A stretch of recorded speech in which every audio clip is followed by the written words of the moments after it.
Kat nungak men ban pet ya kadur jong pi Kikmat ki palam me pat sui Pi long jing ker men wat la ha do shai Dei ka ni ka dao ngam ku slai Men sim ka dap jing men shisha Pi wan chon sha pa jing Jogna Kum usim piling punong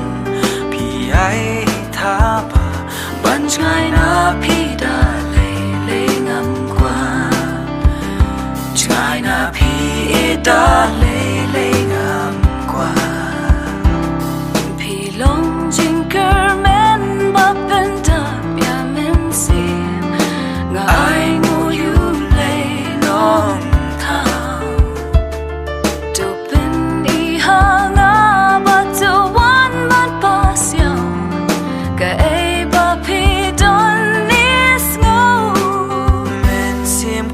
Dap jing men shisha Pi wan chon sha pa jing im jogna Kum usim piling punong Pi ai thapa Ban ngai na pi da le ngam kwa Ngai na pi da le ngam kwa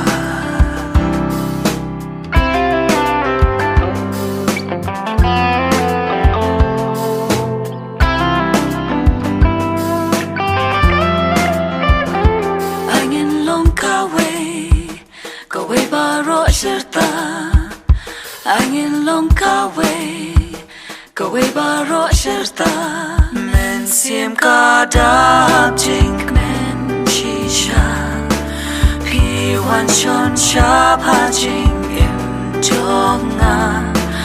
Kum usim piling punong Pi ai thapa Ban ngai na pi da le ngam kwa Ngai na pi da le ngam kwa